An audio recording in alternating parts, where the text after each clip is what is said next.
Mambo aripopamsiwo iye wafapamchinjiko asiano uya zvino kutora wakewo pamsiwo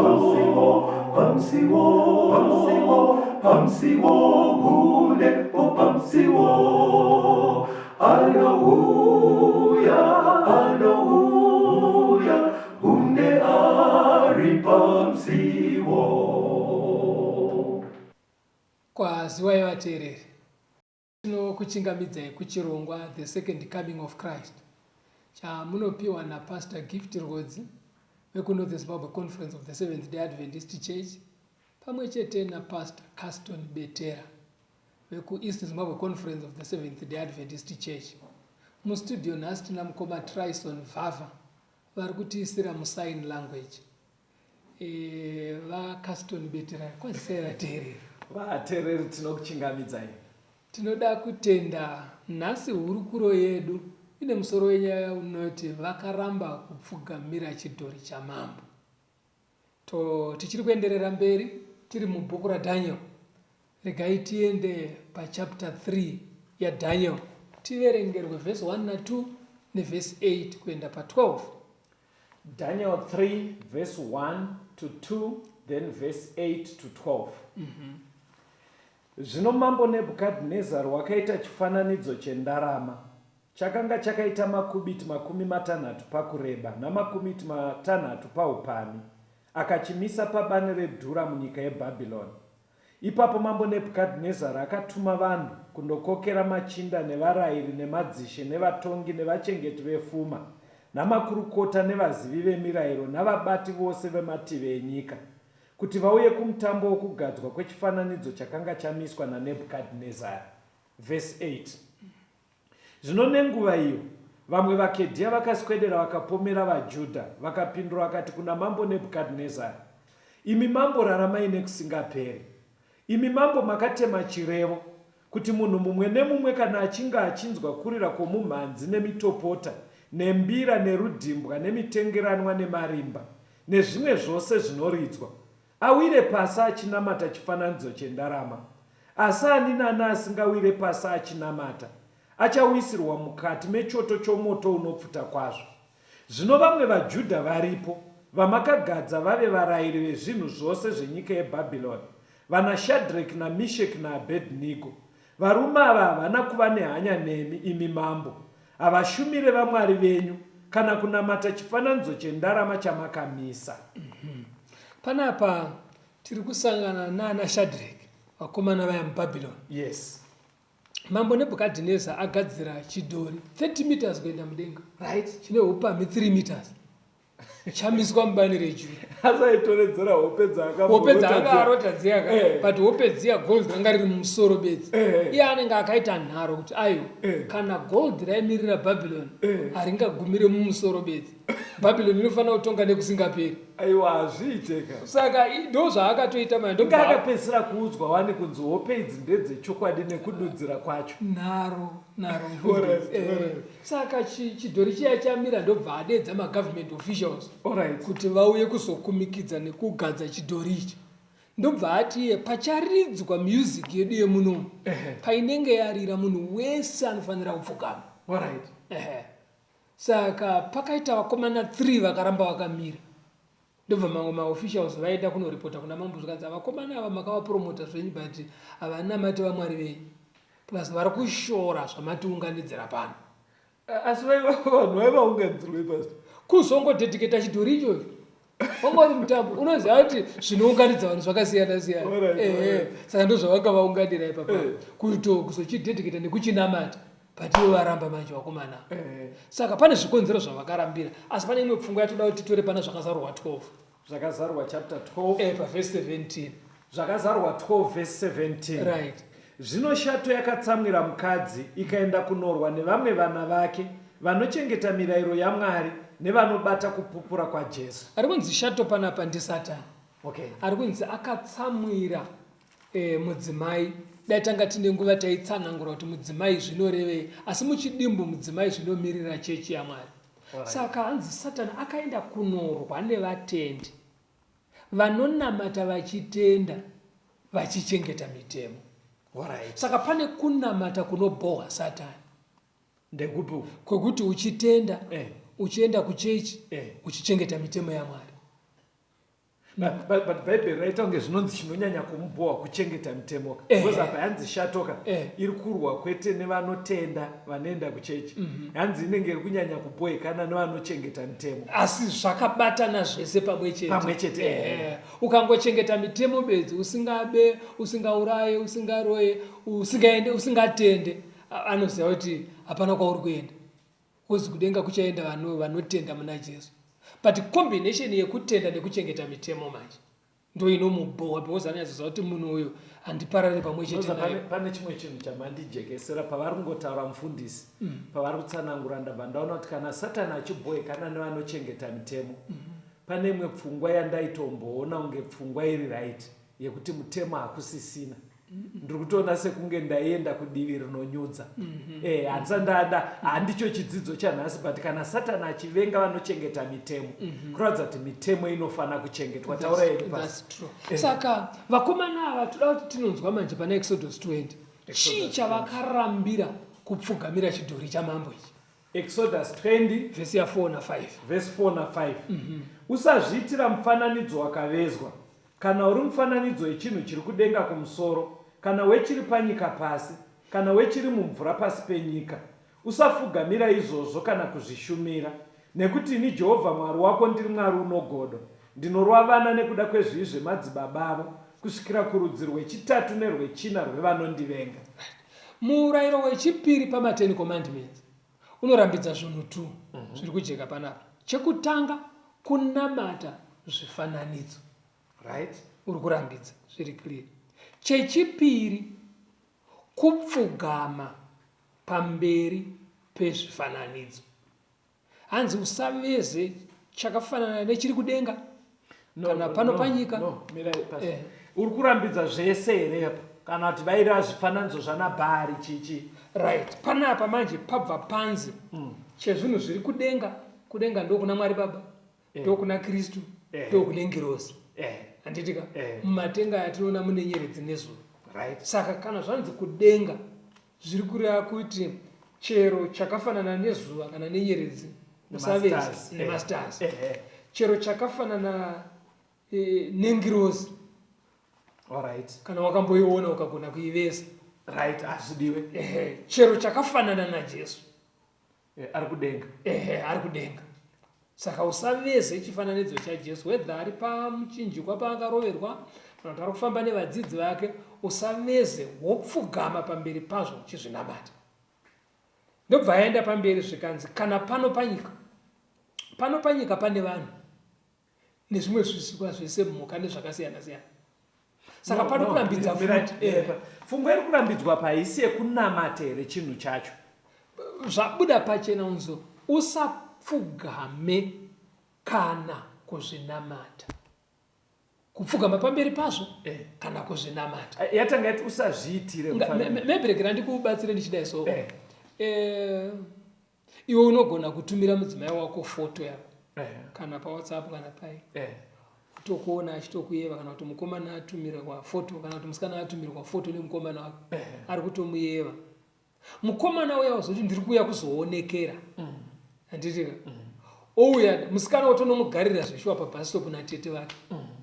Mukomana achiburuka mubhazi, musikana zvinomeka sense here kuti ayewe papikicha yake. Mukomana asvika ari kutoburuka mukombe. Aiwa kafonwa kuisa muomwe. Saka kupfugama pamberi chero pemufananidzo waKristu. Bhaibheri richiti kana maakunamata enda muimba yemukati wopfugama, Mwari anokuona ipapo, anokunzwa. Hazvidi kubatsirwa nemufananidzo kuti munamato wako usvike kuna Mwari. Saka Mwari ari kutorambidza kupfugama pamberi pemufananidzo nekuita mufananidzo. kana iri purpose yekuti muri kudzidzisa vana kuti one Jesu patoti akaroverwa pamuchinjikwa ndozvaakaitwa izvo, haina dambudziko.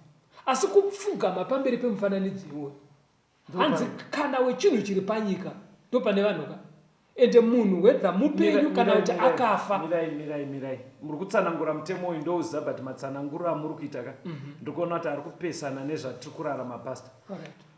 Muri kuti here even kuita mufananidzo ini wandonyanyaona ive nembiri ndeeriya waeriya Mwari adi Mwari ari tikutika zvitibatsire kutondera mabasa aeriya, right. Kana muchibatsirwa ungori picture ayo iri kumadziro, asi pakunamata wozonopfugama pamberi pemufananidzo waeriya, kana kunopfugama pamberi pemufananidzo waPaul, kana kunopfugama pamberi pemumwe gamba rekutenda rekudhaya. Aiwa ndikutora mirai titori for example ka hapana kwataigona kuwana nyasha dzatakaitirwa pamuchinjiko naKristu. That's right. Kugara ndichimuona ari pamuchinjiko Kristu pangaite dambudziko here ndopfugama ndichitondera zveshuwa zvatakaitirwa pamuchinjiko, ndichitondera marwadzi aKristu. Right. Hazvinei kuti uri kurevesa sei. Kana ukaita zviri kunzi naMwari usaite, usapfugame pamberi pemufananidzo, chero waKristu, chero waPaul, chero waPeter, usapfugame. Aiwa vamwe kundabva uko pastor kune vamwe chero waKristu wacho. Ndikura Kristu ndichitondera marwadzi ake uchimuona ari pamuchinjiko achitifira pastor. Right. Ndopa ndakubvunza mubvunzo Caston, kuti kana musikana achinyatsoita nemwoyo wese kufarira mukomana wake, akatarisa picture yemukomana wacho ari papo, mukomana anoti kuti alright ndofunga vateereri muri kupabata. Mwari haadi kuitwa kwemufananidzo, haadi kupfugamirwa kwemufananidzo, even uri waKristu, waPetro, waJames, waAbraham. Fambai pastor. Saka vakomana ava ndozvavakarambira vaiziva kuti murayiro waMwari unorambidza. Alright. Ende pakatokuidzwa moto dzanenge aramba anourayiwa. Saka sei vakatsungirira inzwa kuna vaRoma 6 Romans chapter 6 verse 16. Verse 16. Hamuzivi here kuti uyo wamunozvipa kwaari kuti muve varanda vake kumuteerera, kuti muri varanda vaiye wamunoteerera, kana wezvivi zvinoisa kurufu, kana wokuteerera kunoisa kukururama. Panapa pari kubuda kuti kunamata, kunonzi kunamata kuteerera. Alright. Rega unzwe James achitsinira nyaya iyoyi paJames chapter 2 verse 19 na 20. Kunamata verse 19 kusvika pa20. Iwe unotenda kuti Mwari ndiye mumwe chete, unoita zvakanaka.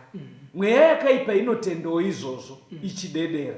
Zvino iwe munhu weupenzi, unoda kuziva here kuti kutenda kusina mabasa kwakafa? Panapa James ari kuisa pachena achiti iye kungotaura bedzi kuti Jesu kana kuti Mwari hazvina kukwana. Madhimoni anotomuziva, haaite zvefaith zvatinoita isu zvekufungidzira. Anotobvunda kana vachitaura nezita raJesu, but haateerere. Ndomudambudziko remadhimoni. Saka iwe ukangoti Jesu unomuziva ende hapana anongotaura zveJesu achidedera, uri kutokundwa nemadhimoni. Saka kutenda kwako kunofanira kuti Jesu asi uchidzokera unoita upombwe hazvibetsere. Unofanira kuti kana wati Jesu chiteerera zvaakarayira ndokunamata. Alright. Saka kunamata kuita sei? Kuteerera. Wawanamata asi wauri kungodaidza zita rake bedzi, asi wawateerera. Saka vakomana muri kuti dai vakateerera mambo kwaive kutonamata vanenge vasvitsa Mwari manje. Alright. Ndikuibata manje. Yajeka. Pana Luka 4. Tinoiziva unogona kusaiverenga zvako. Alright. Jesu achiedzwa naSatani anonzi ona glory yese iri panyika ndokupa. Ukandifugamira ndokupa. Jesu akati ayeyo takaudzwa kuti unofanira kunamata Mwari chete. Saka Satani ane nyota yekunamata. Iri serious. Ende ukaona akazama Kristu hapana chaanombokutyira iwe kuti ndauri pastor. Hana matyira Satani. Saka vateererika Satani akatraya Jesu chaiye kuda kumuedza kuti amuteerere. Hapana chaanombozesa kwauri kuti une chikunjuka kuchechi. Aiwa. Saka anoziva Satani kuti hondo iri panyika panapa ndeye kuda kunamatwa. Apabataka. Saka ari kufanira kunamatwa ndiMwari nekuti ndiye akasika. Satani anodawo kunamatwa. But Satani anoziva kuti chero ukasamunamata uchiti Satani kani, asi uchiteerera zvaakadhizaina watonamata. ukazoshwa ndaida kubvunza kuti Satani anganamatwe sei kuteerera kana kuti kusateerera. Rega unzwe strategy yake mumazuva ekupedzisira pana Mateo 24 Matthew 24 verse ya 24 verse 24 Matthew 24 nekuti vachamuka vana Kristu venhema nevaprofita venhema vacharatidza zviratidzo zvikuru nezvinoshamisa kuti kana zvichibvira vatsaure navakasanangurwavo. Saka strategy ya Satani mumazuva ekupedzisira ndeyekudeceiva, ndeyekunyengera. Ende unoziva kuti akakunyengera, munhu anyengerwa, munhu adeceiviwa anotofunga kuti ndiri correct zvandiri kuita. Saka Satani anogona kukutsotsa zvokuti unofunga kuti uri kunamata iwe usiri kunamata. Ndokaitiro kaSatani mumazuva ano ekupedzisira. Saka tofanira kungwarira, tigonamata, tigokumbira Mwari, tisatsotswe naSatani. Muri kuti here chitsotsi chake chaanotoya nacho kumachechi kuti chiri kungogumira kumabhawa kumwoko. Aiwa, nekuti ukatarisaka kuteerera ndokunamata. Hazvina basa nenzvimbo yauri. Chero uri muchechi, but uchiratidza kuti uri kuteerera zvekwaSatani wamunamata. Because unogona kusvotesa Mwari uri kuchechi. Mwari unomusvotesa sei? Nekusaita zvaakati itai izvi. Ipapa anenge afara ndiSatani. Pajeka.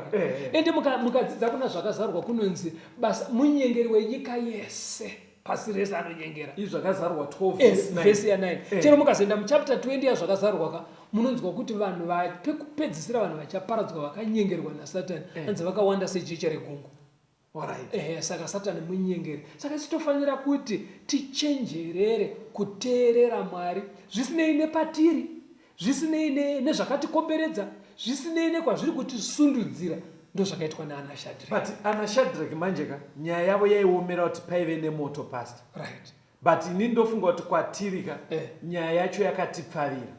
Handifunga kuti pangaite dambudziko even kwateereri vedu kuti achinzwa Mwari achiti handidi kuti upfugamire zvidhori, munhu unopfugama even pasina moto wakwishidzwa. Ndiri kuona kunge tisina chikonzero mazuva ano chekuti tisateerere Mwari, especially pamutemo wamatiudzo. Ndiri kuona kunge pasina chikonzero. Chinoda kungwarirwa ndechekuti Satani anogona kunyengera, hapana moto uripo, hapana kumanikidza kuripo, but munhu anongovhiringwa ofunga kuti zvandiri kuita zviri correct, otopfugama pamberi pechifananidzo. Aiwa, inini mandijekesera because ndaitofungawo kuti wajesu hauna problem. Handitika. Then vamwe vanogona kumanikidzwa. Kune dzimwe nyika zvinenge zvokuti munhu akatenda muna Jesu anotourayiwa. Saka kumanikidza kuripo nekunyengera futi kuripo. Alright, toda kutenda mufundisi. Iko zvinoateerera rambai muinesu timbonzwa kambo tuye tienderere mberi nechidzidzo ichi.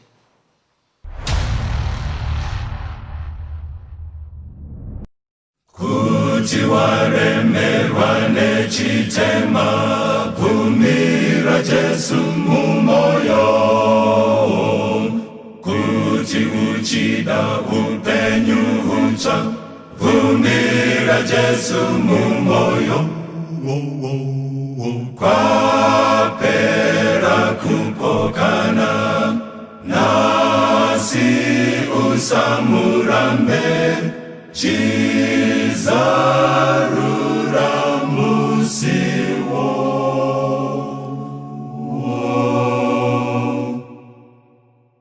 Bvumira Jesu moyo. Kana uchidisa kuchenurwa, bvumira Jesu mumoyo. Aripo matsime ekusambwa, bvumira Jesu mumoyo. Kwapera kupokana, nasi usamurambe, chizarura musiwo.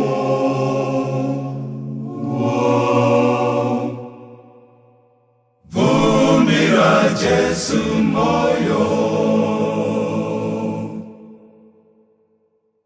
Uchida kuimba newatsvene, bvumira Jesu mumoyo. Oda kupinda mune zororo, bvumira Tumira Jesu mumoyo, kwapera kupokana, handichamurambizve, ndazarura musiwo.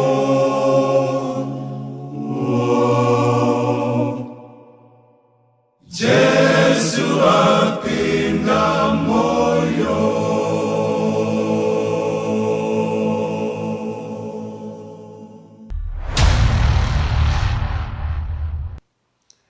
Tinomuchingamidza yavateereri. Tiri muhurukuro yedu vakaramba kupfugamira chifananidzo chamambo. Tiri kuenderera mberi nehurukuro yedu. Regai tiende kuna Mark 7 verse 6 kuenda pa9. Mark 7 verse 6 kusvika pa9. Akati kwavari, Isaya wakaprofita kwazvo pamusoro penyu imi vanyengeri, sezvakanyorwa zvichinzi, vanhu vanondikudza nemiromo yavo, asi mwoyo yavo iri kure neni. Asi vanondinamata pasina, vachidzidzisa dzidziso iri mirayiro yevanhu. Munosiya mirayiro yaMwari muchichengeta tsika dzevanhu.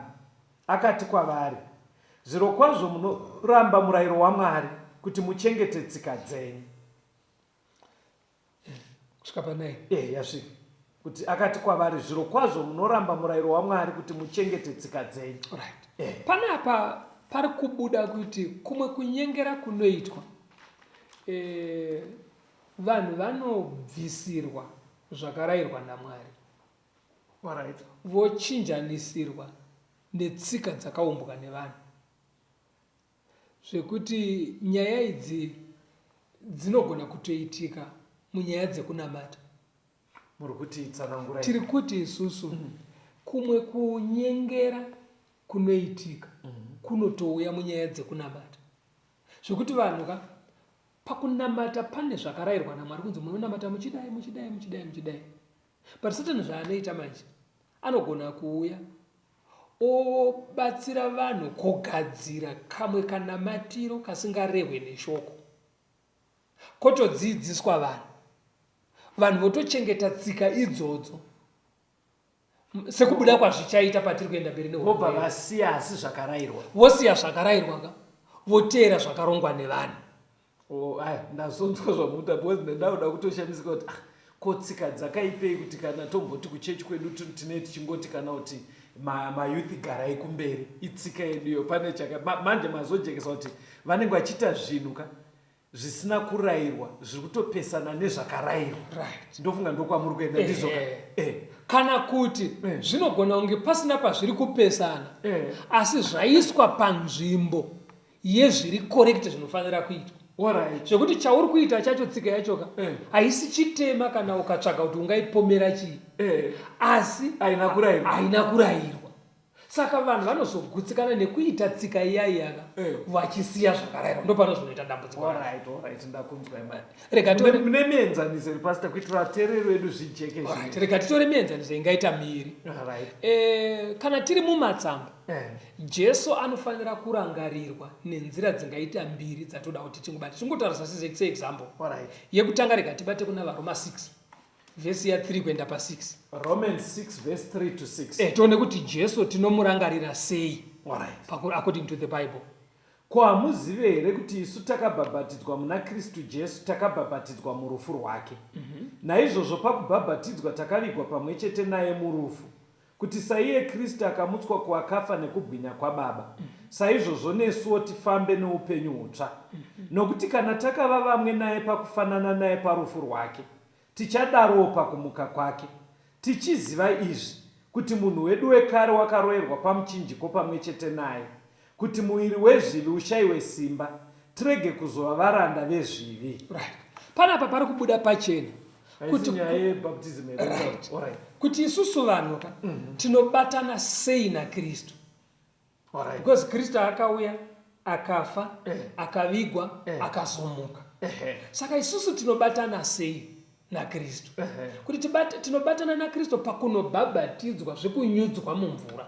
Sekudzidza kwatakamboita kumashure kuti pakubhabhatidzwa munhu paanoti ini ndapinduka ini ndaakusiya tsika dzangu dzakaipa dzanga dzichisvotesa Mwari nditange upenyu hutsva, zvinonzi munhu wekare airarama maari afa, saka anoendwa naye paguva remvura ovigwa muguva remvura. muguva remvura. Ari mumvura kamomendi ikako inobva yashanda semimba mvura iyi. yobudi paanobuda chachisikwa chitsva, mwana mutsva, munhu mutsva. Saka ichinzi akabarwa patsva. Saka kufa kuzvivi, munhu ondovigwa muguva remvura pamwe chete naKristu, oberekwa kutsva achibuda murubhabhatidzo. Pastor. Alright, fambai. Saka ndokubatana kwatinoita naKristu murubhabhatidzo. But ukatarisa nhasika vanhu vazhinji havadi rubhabhatidzo rwekunonyudzwa mumvura. Havari Vanda rwekuchinjwa zita kuti uchinzi gift ndokuti Petros. Vanosarudza zvimwe zvisiri izvi zviri kutaurwa izvi. But Bhaibheri riri kuti mirai. Pane nyatso rine dambudziko here pakuti waona kuti ndaanchirarama zvinosotesa Mwari, woti handichadanzira here, wobhabhatidzwa sezvinoreva Bhaibheri mumvura zhinji kunyikwa kamwe chete wobuda. Pane chiri kunyatsonetsa here kwamuriwo vateereri? Because ndiri kutya kuti ndingawirirane namufundisi isitombori ishi iri kutombonetsa, but mufundisi muri kuita kunge muri shuwa kuti vanhu havadi still. Right, tomboti vanoda kana ungasovabvunza nekumaraini kana vachida unozoti wawasangana wobvunza kuti makabhabhatidzwa here zvekunyudzwa kamwe chete mumvura, uone kuti vangani vanoti ehe. Wovabvunza kuti kosei musina kuita icho chirongwa muri kudzidza Bhaibheri chiisa pachena. Handiti wazviona vanhu vari kuramba kutorava havadi ipapo, ameno kuti kusada here kana kuti kunonoka, but havasi kuita sezviri kurayira shoko, asi zvekunamata achida achitoenda rega tione mumwe muenzaniso kuna Vakorinto yekutanga 11 pa23 kuenda pa26. 1 Corinthians 11 verse 23 to 26. Right.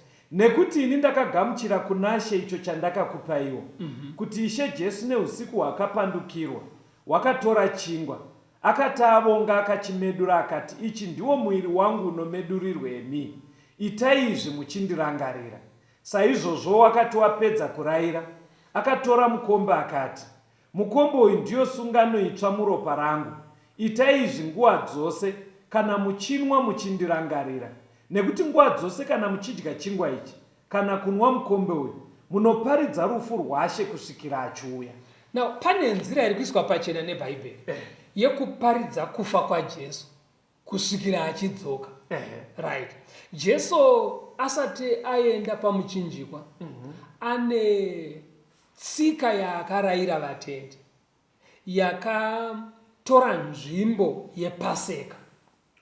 Kana muchiverenga kuna 1 Vakorinto 5 verse 7 inoti Jesu ndiye Paseka yedu iye zvino. Mati verse ani?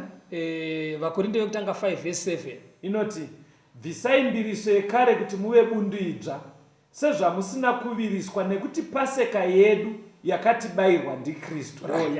Saka paisitwa mutambo wePassover wepaseka, but Jesu akasiya achitsinhanisa Paseka nekuita service yechirayiro. Paseka yaifanonongedzera kaiye Kristu.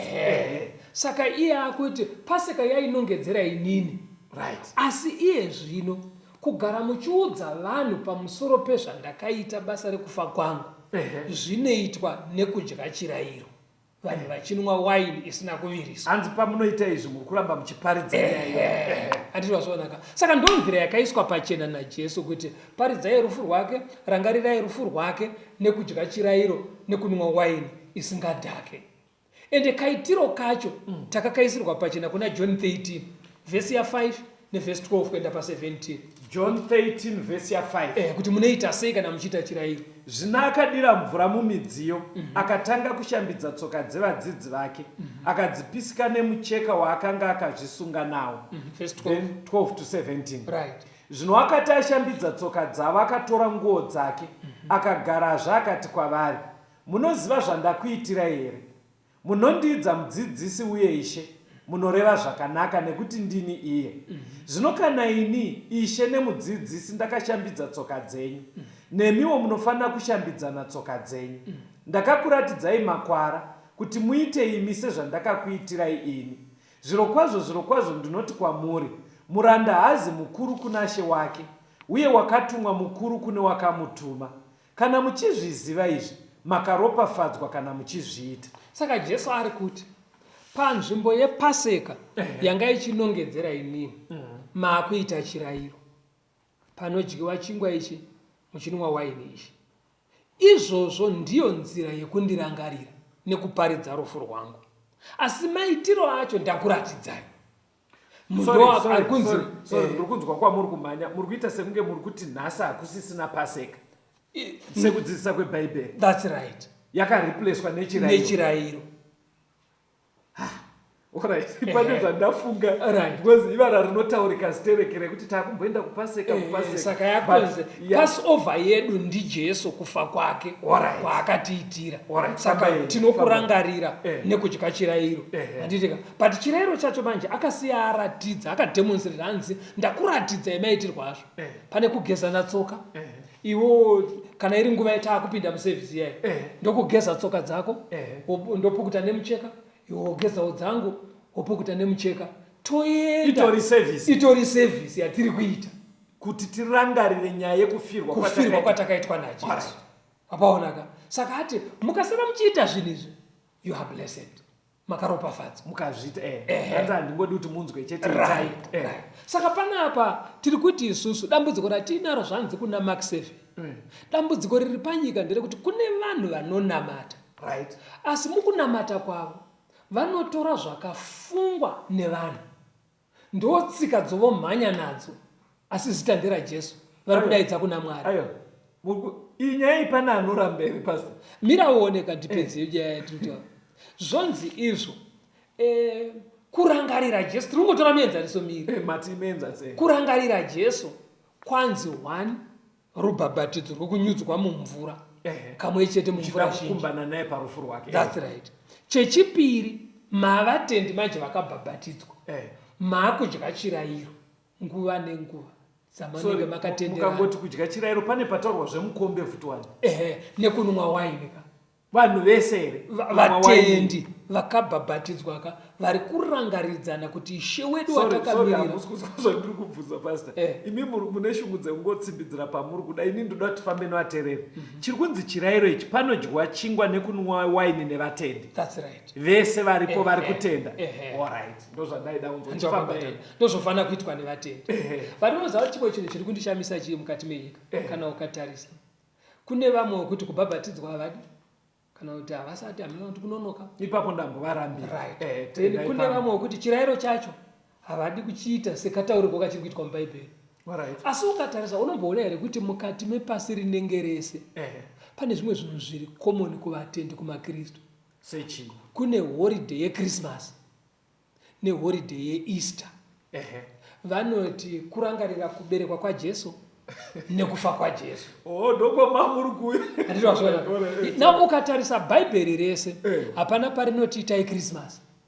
Hapana parinotiitai Easter. Hapana zvachose. Handitwazvona. Hazvina mavhesi. Asi maKristu ari kuzviita.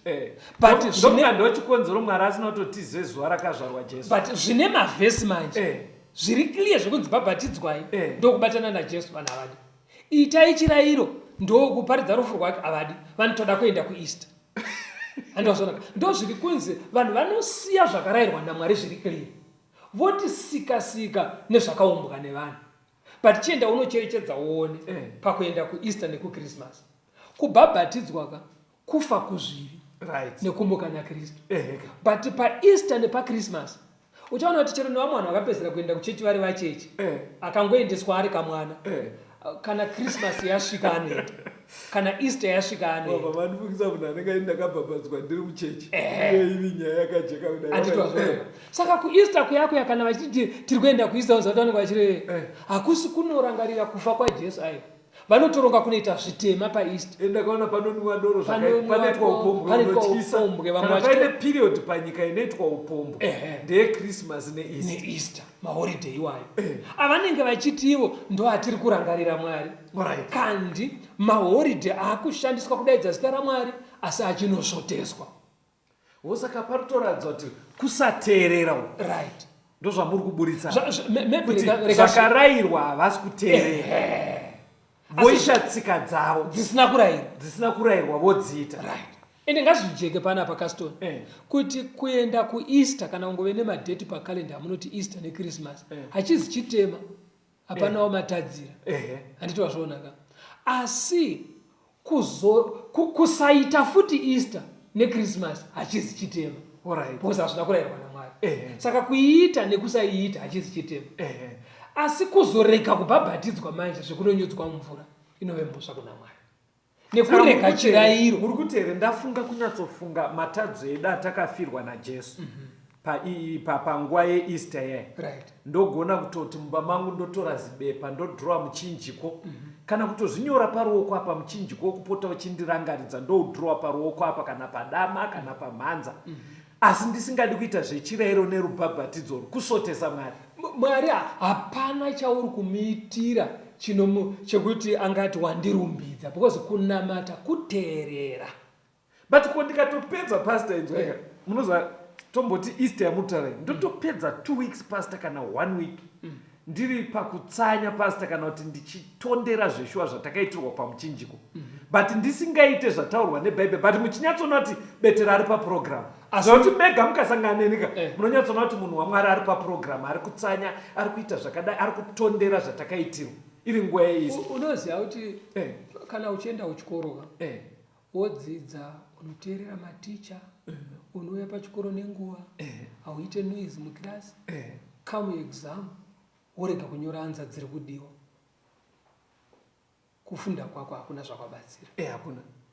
Hakuna. Saka iwo ukafamba nestep yekuchechi uchitsanya uchiita sei, zvese zvinofanira kukubatsira pakunorarama zviri kunzi naMwari ita so. Ukazoregera ipapo manje hapana anza yabuda, kunamata kwako kwaita zero. Ndokwanzi kunamata kundinamata pasina. Wafanana nemunhu ari kupasa exam question yasetega. Because kana ukaenda iwo kuholiday wazvisetera handitika wonoipasa wonyatsoita nemazvo. Asi zviri kunzi naKristu ita audi. Munoziva kusenda bvudzaka zvechiwa paChristmas neEaster unonyatsoona kuti vanhu vari kubatikana pasi. But sezvamataura vanenge vachibatikana asi zvakarayirwa naMwari vasingaiti. But wega uchinyatsona munhu unonyatsona munhu ari paprogram yaMwari, even kafambiro kake kaimbiro kake, but ndofunga dambudziko riri parudzoka kuti kunamata kuteerera. Ndofunga zviri kujeka vateereri kuti ngatiteererei Mwari, tisaite zvataurwa naMark 7 kunzi vanhu vakawanda vari kusiya zvakarayirwa voteedzera tsika dzevanhu. Kakuita ikako mufundisi vari kubudisa pachena kuti kusotesa Mwari. Ndizvo zvoka izvo. Toda kutenda vateereri, rambai muinesu iko zvino tichambonzwa kambo.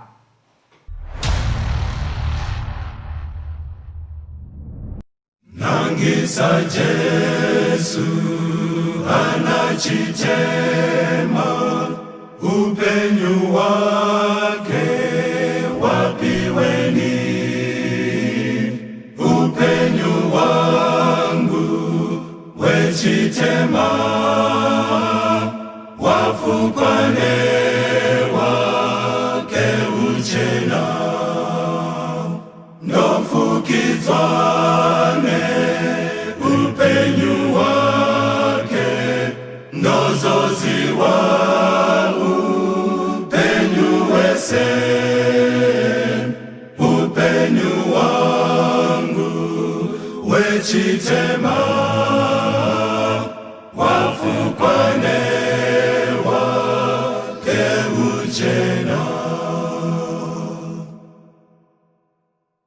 zvironda zvechitema zvadzama zvakatsvuka mweya unotya,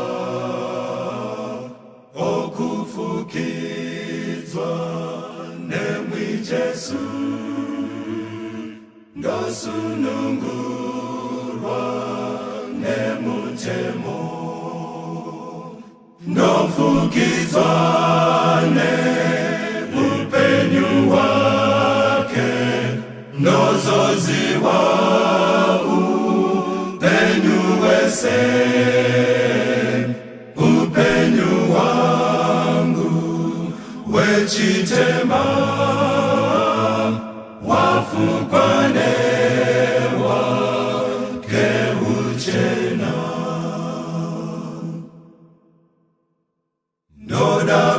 ziwa rusununguro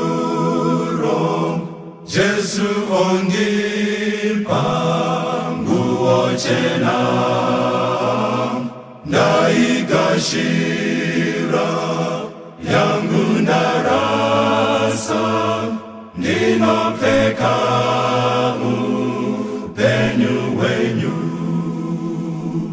nofukizwane upenyu wake nozoziwa upenyu wese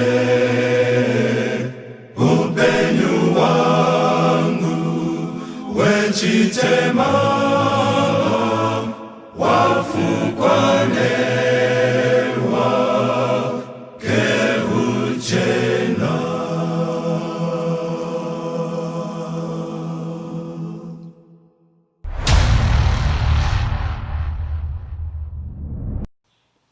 tinomuchingamidza yevateereri tiri kuenderera mberi tiri kutarisa zvakaitwa naana Shadrach naMeshach naAbednego.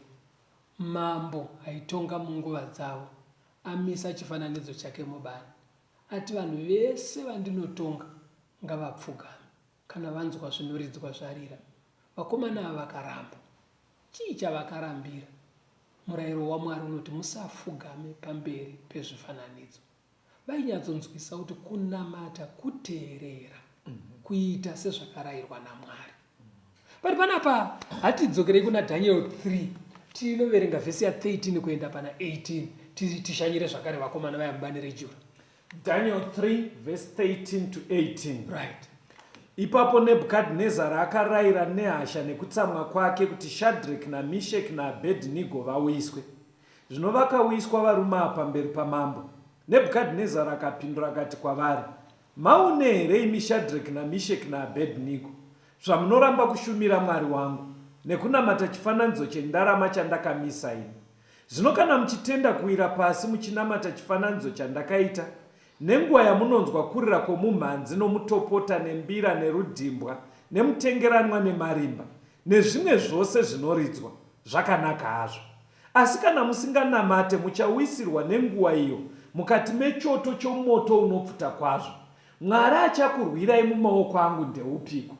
Shadrach naMeshach naAbednego vakapindura vakati kuna mambo, imi Nebhukadhinezari, hatingafanire hedu kukupindurai pamusoro peshoko here. Kana zvikaitika hazvo, Mwari wedu watinoshumira unogona kutirwira pachoto chomoto unopfuta kwazvo. Iye uchatirwira paruoko rwenyu imi mambo. Asi kana zvikasaitika, zivai imi mambo kuti hatingashumire vamwari venyu kana kunamata chifananidzo chendarama chamakamisa imi. Urikuona nyari kuti vane nharo vakomana ipapa. Saka pari kunzi anenge aramba kupfugama. Right. Moto wachoka waitove moto uririro. Nekuti mukazoerenga muchidzika masoja akasumudza vana Shadrach kuvakanda muchoto vakapiswa nehiti yaibva mufenesi vakafira kunze kwechoto.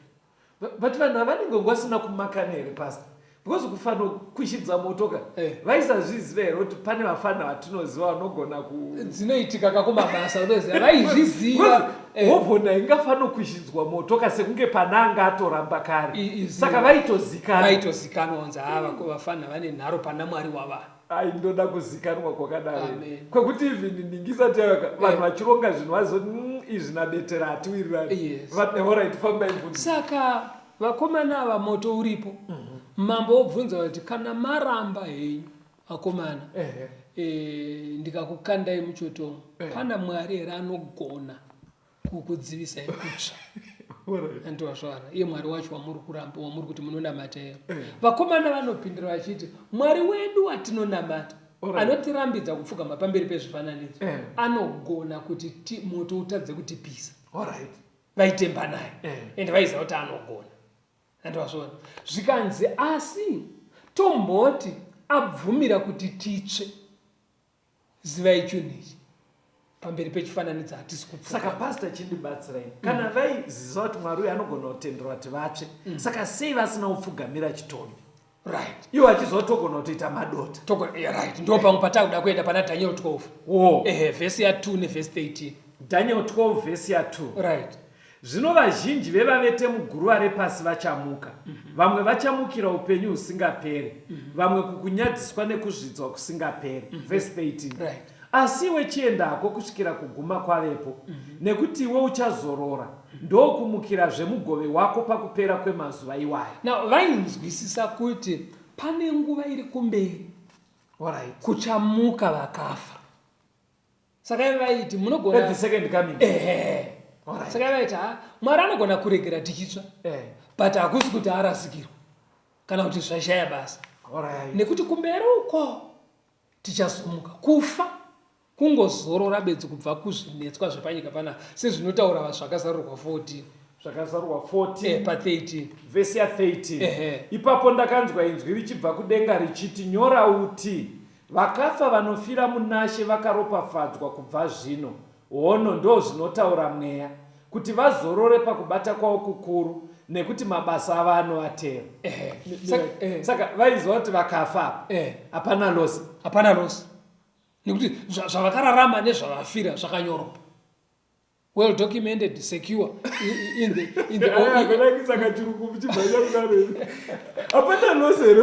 hapana kurasikirwa. Why? Because tangokamurirwa madambudziko epanyika panapa tozorora kunhamo dzamunosara nadzo vana Castori. Asi tichazomuka pakupedzisira. No, munoza masmaila amuri kuita muchitaura panyaya muri kuita kunge muri so sure kuti nyaya iyoyo iriko kumberi. Castori, zvinogona hazvo kuti ndisabate sezvandakaita Grazili. Alright. Asi idi chairo ramazviro kwazvo. Jesus is coming. Pachaita resurrection. Vakafa vachamuka. Alright, pastor. Totenda terefamba yenyu. Right. Ande pamberi. Saka Bhaibheri riri kuti vanofa muna Kristu. Munashe. Kureva vanoenda kuchechi kavo. Zvinorevei izvozvo kuti kufa muna Kristu? Kuenda kuchechi bedzi. Kureva kuchechi kavo. Rikatinzwe pana 1 John 2. Verse 4 na 6. Uyo unoti ndinomuziva asingachengete mirayiro yake, mureri wenhema, zvokwadi haizi maari. Uyo unoti ndinogara maari, anofanira kufambawo sezvaakafamba iye. Saka kugara muna Kristu, kuchengeta mirayiro yake, kufamba sezvaakarayira, sezvaakafamba. Saka munhu ukararama uchiita sezvakarayirwa naKristu, unonzi uri kurarama muna Kristu. Ukaenda kuchechi uchiita sezvakarayirwa naKristu, uchiteerera mirayiro yake, unonzi uri kurarama muna Kristu. Ukadzinara kusvika kufa uchidaro, unonzi wafira muna Kristu. Saka kufira muna Kristu kufa uchiteerera. Munoza pastor, ini ndiri kukunzwisai, but matauriro enyu munoda kuomesera vanhu vakawanda kuti tisaende kudenga. Musabva maita kunge denga renyu kuti kuda kuvhara. Waomeserwa papi Castori? Muri kuti here munhu akurwara akutandadza. Ndobva ndaenda kwaari ndokuti bata Bhaibheri rufe uri mumaoko aMwari. Hapana zvaaitera. Kubata Bhaibheri kufa uine Bhaibheri mumaoko. Kufira muna Kristu, kufa uchiteedzera zvakarayirwa naKristu. Kuna vanhu vokuti akutandadza kudaro mukamuti bata Bhaibheri anoribata because chaari kuda kupona. Kana mukamuti takuenda newe kun'anga anobvuma ndachaari kuda kupona. Saka kunofira pan'anga hakuzi kufa muna Kristu. Ko ndikati imi mukomagive maakutandadza obva nzidedza iCastori ndo vaiita vese kuprogram studio. Ndobva ndaendoswa kuti mukomagive teedzerai zvandiri kutaura izvi. Mobva mati taura munin'ina. Ndobva ndati ini gift rodzi teedzerai. Ini gift rodzi. Ndinotenda Mwari kuti ndiregererei, ndoda kuti upenyu hwangu hupinde mumaoko enyu. Ndinotenda Mwari, ndokumbira kuti mundiregerere kuti upenyu. Amen. Amen. Wafaka uri mona Mwari. Mafamburi muna Mwari kamo. Alright, papai. Mati mimi kufatiri muna Mwari kuteedzera. Tichichengeta mitemo yake, pese pauine mukana toita ukama naye. Pauine mukana wokuita zvinodiwa naMwari woita izvozvo. Alright pastor. Right. Sezvaita vakomana. Right. Now vakomana ava vaiziva kuti kupinda mumoto chero tikatsva kuita madota tichamuka toenda kudenga. Alright. But pane chimwe chinhu chaimupfungwa mao chofanira kuti chijeke. Alright. Hakusi kuti musiwo vaibva vatsva voenda kudenga. Musiwo wavainge vatsva. Alright. Mukunzwisisa kwavo. Hande kuna Mabasa 2 verse 29 na 34. Mabasa 2 ndo Acts of the Apostles chapter 2 verse 29 na 34. Right. Varume hama, ndingakuudzai pachena zvateteguru David Right. kuti vakafa vakavigwa, wiro hwavo huri pakati pedu kusvikira nhasi. Right. Verse 34. Nekuti David haana kukwira kudenga, asi amene anoti, Ishe wakati kuna She wangu, garai kurudyi rwangu. Right. Pfungwa iri kubuda ndeyekuti madzitateguru pakutenda, David anga ari tateguru wavakomana. Vakomana vaiziva kuti sekuru vedu David vaitenda, vakafa vachitenda, asi havana kuenda kudenga pavakafa. David asati aenda kudenga. Saka ivo vainyatsoziva kuti tikapinda mumoto uyu tikatsva Mwari vatendera, hatiende kudenga nhasi. Saka kuti here David akatangirwa nana Petro nana Pauro Kuenda kudenga. Hakuna mutendi ati aenda kudenga. Mutendi akafa anofa orara murinda. Inzwa dai kuri kuti taiverenga mapisarema 115 pavhesi 17. David anonyatsoisa pachena kuti vakafa havarumbidzi Jehovha. Kuti havagone kuenda kudenga kunoimbira naMwari vachiti mutsvene hazviite kana munhu afa. Iye David pa 116 yamapisarema pavhesi ya 15 iri kutiyo, chinhu chinokosha pamberi paJehovha ndirwo rufu rwevatsvene vake. Nemhaka yei aiti rufu rwevatsvene rwakakosha, ivo vasingaende kudenga musi wekufa? Enda pana 17, enda pa 17 yamapisarema pa 15 unzwa. Mapisarema 17 verse 15. Ini ndichaona chiso chenyu pakururama, ndichaguta nemufananidzo wenyu pakumuka kwangu. David aiziva kuti aizoonana naMwari musi wekumuka. Saka vana Shadrach vaiziva kuti tikatsva nemoto uyu tinofa sezvakaita madzitateguru edu. Asi tichazomuka pamwe chete nana David nevamwe vatendi vekudhara. Saka kufa munhu abva aenda kudenga. Plus but nemakore apinda naye pachine hope here kunana David pastor. Tikaenda kuna vaHebheru, because Hebrews chapter 11 ndicho chapter chakalistwa magamba ekutenda. Muna Hebrews chapter 11 ndo munana Abrahamu, ndo mune mamwe magamba ese ekutenda achilistwa imomo. Pane chinhu chavainzwisisa pavhesi ya 13 inoti kudi verse 13 Hebrews 11. Ivava vose vakafa vachitenda vasina kupiwa zvipikiro. Vese vana Abrahamu vana David vakafa vasina vachitenda, vasati vapiwa chipikiro. Asi vakazviona zviri kure, vakazvikwazisa vakatenda ivo kuti vaeni nevafambi panyika. Vakaona zvitsidzo zveupenyu husingaperi zviri kure, vakati ashuwa tichapinda isu. Saka mukuti gwinyiso iyo yaitoita kuti vakomana vati kana kutsva moto tinotsva hedu isusu. Ende ukaverenga ingori promise bedze kuti kumberi vaiziva kuti Mwari akasiyana nevanhu. Izvo zvipanapa tiri mukomana nemekanda unondivimbisa ukanditsodza, pati Mwari haatsodze vana vake. Vaizviziva kuti Mwari akatendeka. Andivazvoonaka. Saka vese ivava vaverenga pa 39 na 40 muna Hebrews 11 verse 39 kusvika pa 40. Ava vose vekenge vapupurirwa nekutenda kwavo, asi havana kupiwa zvipikiro. Nekuti Mwari wakanga akatigadzirira chimwe chinhu chinopfuura nekunaka, kuti ivo varege kukwaniswa kunze kwedu. Saka vese ava vari kunzi havana kupinda muupenyu husingaperi. Nemhaka yei Mwari akaita kuti varare mumakuva vatimirire isusu. Zvizongoitwa kawanda. Saka vana Abrahama, vana David, vana Moses, vana Paul, vana Peter, vana Bartholomew vese vakafa vachitenda, vakatimirira. Tichapuwa mubayiro pamwe chete pakudzoka kwaJesu. Mateo 16 pa 27 inoti kuti mirai ndoda kuiverenga. Pane pfungwa iri kundinakidza apa. Ndinoda kuvakomana vatatu. Saka zvaive mupfungwa nekudzidzisa kwamuri kuita vateereri ndezvekuti vakomana avaiti tomboti venge vane 25 years. Saka patomboti munhu anorarama 50 years. Saka vari kuti beta dzimwe 50 dzedu dziperere 25 dziperere mumoto. Dzichigwere moto. Kuti tizowana dzisingaverengeke parumo. Exactly. Vaienzanisa manje uona kuti aiwa upenyu husingaperi hwakareba hwakakosha kudarika 25 years dzasara idzi. But pfungwa ikapinda muateereri medu pastor inovabatsira. Because pane pamwe pekuti munhu anenge akurwara mufundisi. zvidzidzo izvi akazvinzwa kuti kuenda kun'anga kusvotesa Mwari, kuenda uprofita wenhema kusvotesa Mwari.